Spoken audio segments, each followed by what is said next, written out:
Hello guys, मैं Rishabh the nirvana academy से आपका हार्दिक स्वागत करता हूं। दोस्तों, जैसा कि हमने पार्ट 1 जो हमारा था इस वीडियो का, उसमें हमने बात की थी कि कैसे बंगाल विभाजन हुआ था, कैसे कोलकाता कॉरपोरेशन एक्ट आया था, या फिर कैसे यूनिवर्सिटी एक्ट आया था, कैसे ऑल इंडिया मुस्लिम लीग की स्थापना हुई थी। हमने उन सब के बारे में बात की थी अगर आपने वो वीडियो नहीं देखा है तो वो ऊपर आई बटन पर क्लिक कर कर आप ज़रूर देख लीजिए।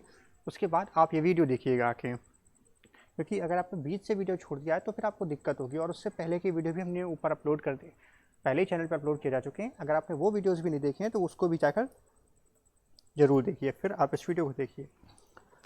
तो हमने अपना ख़त्म किया था, लास्ट जो लेक्चर था वो हमने ख़त्म किया था सूरत सेशन पर, कि कैसे सूरत सेशन पर जो दो विवाद था, जो दो मतभेद थे, वो आगे बढ़ गए थे। तो आज हम बात करेंगे ये जो हमारा है मॉर्ले मिंटो रिफॉर्म्स जो है, हम उसके बारे में बात करेंगे कि इसका एम क्या था, ये कैसे था।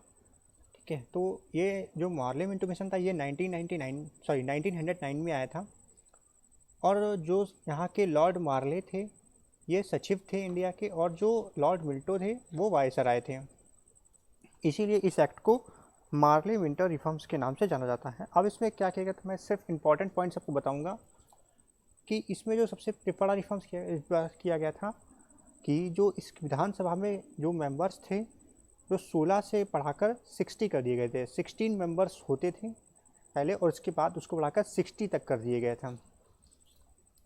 और कुछ ऐसे निर्वाचित मेंबर्स को भी जोड़ा गया था, जिसको इलेक्टेड मेंबर्स को भी से जोड़ दिया गया था।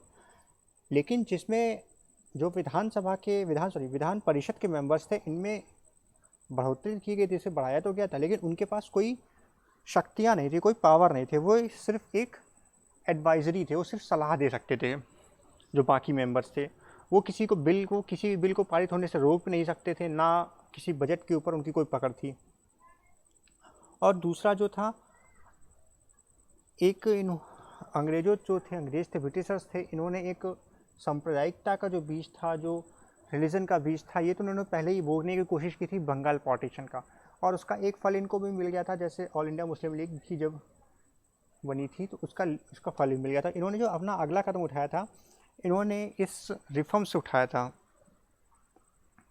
जैसे कि जहाँ पर मुसलमान ज़्यादा हों वहाँ से सिर्फ मुसलमान उम्मीदवार ही चुने जा सकते थे। हिंदू जो थे वो केवल हिंदुओं को वोट दे सकते थे, और जो मुसलमान थे वो सिर्फ मुसलमानों को वोट कर सकते थे। तो इससे क्या होता, जो फूट डालो और शासन करो की राजनीति थी, इसको आगे बढ़ा दिया गया।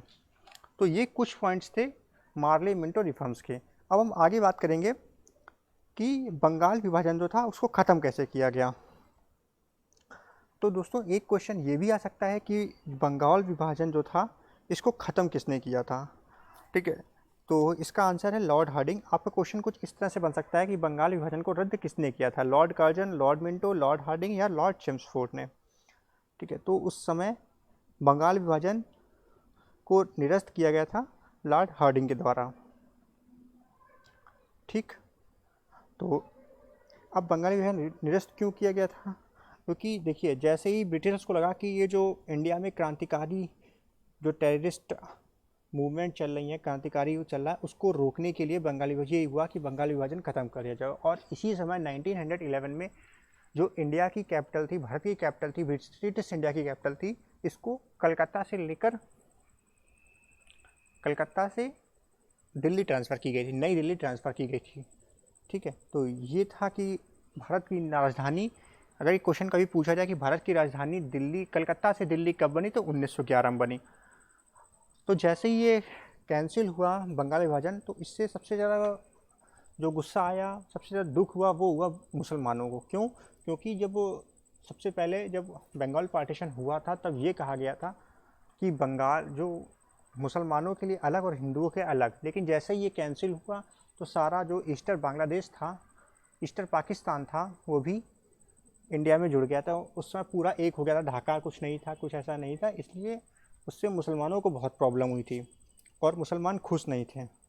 और क्या किया गया था, बिहार और उड़ीसा को बंगाल से अलग कर दिया गया था, और असम को एक अलग सा प्रांत बना दिया गया था। तो ये काम हुए थे कि बंगाली विभाजन को निरस्त कर दिया गया था, बिहार और उड़ीसा को बंगाल से निकाल दिया गया था, और असम को एक अलग प्रांत बना दिया गया था। तो चलिए हम बात करते हैं गदर पार्टी की। ये गदर पार्टी 1913 में बनी थी और इसको किसने किसने बनाया था? इसको लाला हरदयाल ने, तारकनाथ दास ने और सोहन सिंह ने बनाया था। ये क्यों बनाया गया था? ठीक है, ये 1 नवंबर 1913 को 1857 के विद्रोह को स्मरण याद करने के लिए बनाया गया था।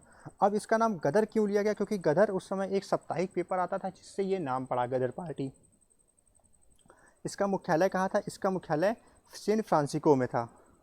ठीक है, और जब फर्स्ट वर्ल्ड वॉर स्टार्ट हुआ तो गदर पार्टी ने सरकार को से भारत को मुक्त कराने के लिए एक मौका दिया, जो कहा जाता है कि उनके मतलब उनके फेवर में था, कुछ उनका उदासीन था, ऐसा कुछ बोला जाता है। ठीक है, अब चलिए हम अगली बात करेंगे कोमागता मारू घटना के बारे में। अब कोमागता मारू घटना, जो कि बुक्स में शायद इतना नहीं दिया है इसके बारे में, लेकिन फिर भी हम आपको थोड़ी सी इन्फॉर्मेशन प्रोवाइड करेंगे ये क्या था। ठीक है, ये तब का था जब पंजाब में विद्रोह की स्थिति पैदा हो गई थी। तो कोमागता मारू एक जहाज़ का नाम था जो मेनली सिंगापुर से वैंकूवर तक जो प्रवासी सिख थे और पंजाबी मुसलमान थे, इनको ले जा रहा था। तो जब 2 महीने बाद कनाडा के इसको 2 महीने के बाद कनाडा के सहयोग अधिकारियों की सहायता से इसको वापस लाया गया। ये माना जाता है कि जो कनेडियन अधिकारी थे ये ब्रिटिश सरकार से बहुत ज़्यादा प्रभावित थे। तो जैसे ही सितंबर 1914 में कलकत्ता में अपना लंगर डाला तो कैदियों ने पंजाब जाने वाली ट्रेन से इनकार कर दिया।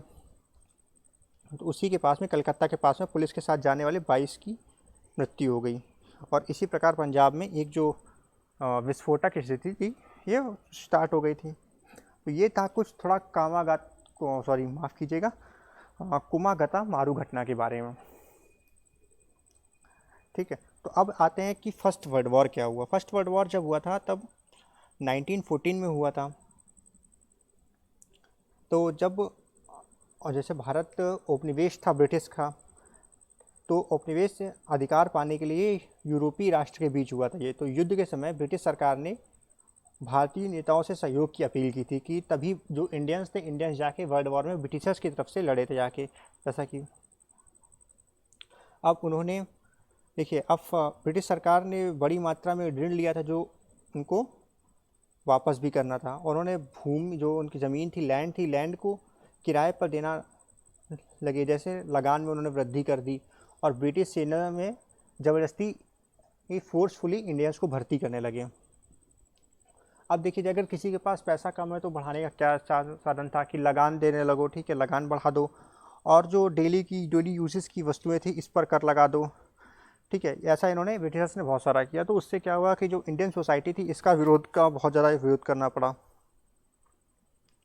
लाखों लोगों ने स्कूल छोड़ दिए, कॉलेज छोड़ दिए, सैकड़ों जो एडवोकेट थे उन्होंने अपना अभ्यास छोड़ दिया। और इसमें सबने इसमें सहयोग किया था, महिलाओं ने भी किया था।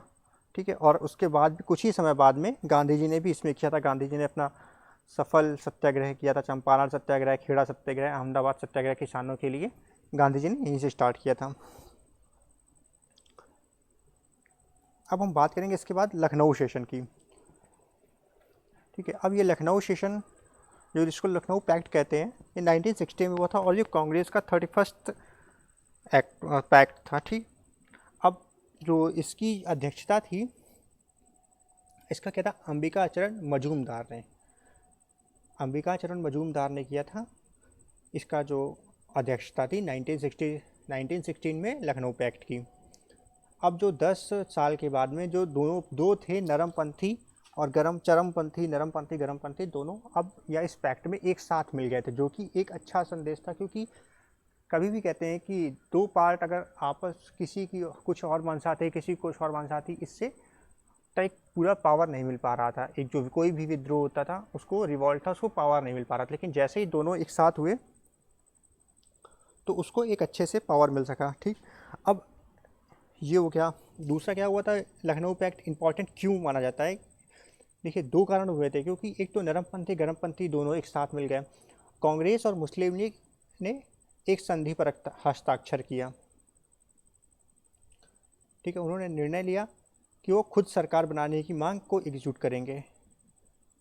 और उन्होंने एक दूसरे से बात करते हुए बोला, जैसे कि आप देखेंगे इसमें मोहम्मद जिन्ना भी बैठे हुए हैं फ़ोटोज़ में। तो उन्होंने सबसे पहले कहा कि विधान परिषद के अधिकांश सदस्य चुने जाएं, विधायी परिषद के अधिकांश सदस्य चुने जाएं। और वो ये चाहते थे कि विधान परिषद में जैसे पहले लोगों के पास में पूरी पावर थी, वैसे ही चुने जाने लोगों के भी पावर भी कम करी जाए, पावर दी जाए।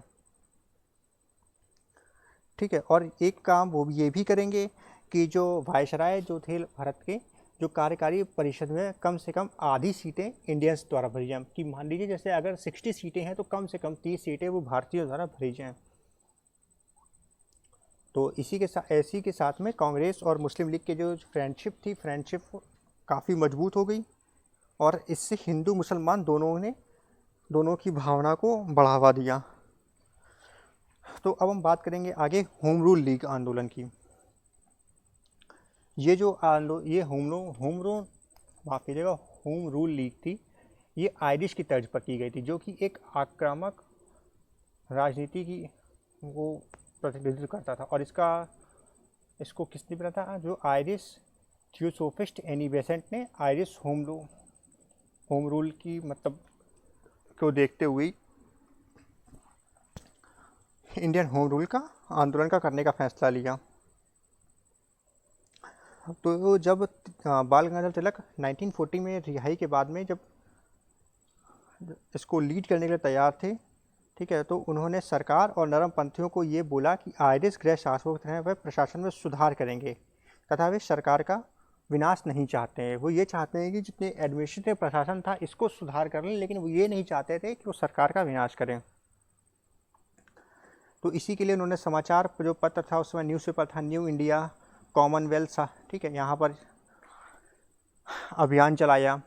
और इसी समय 2 होम रूल लीग स्थापना की गई। जो पहली थी अप्रैल 1916 में पूना में बीडी तिलक द्वारा, और दूसरा सितंबर 1916 में मद्रास में एनी बेसेंट द्वारा। कि अगर आपसे क्वेश्चन पूछा जाए कि पहली होम रूल लीग थी वो कब स्टार्ट हुई थी, तो ये क्वेश्चन आंसर होगा आपका अप्रैल 1960 पूना में बीडी तिलक द्वारा।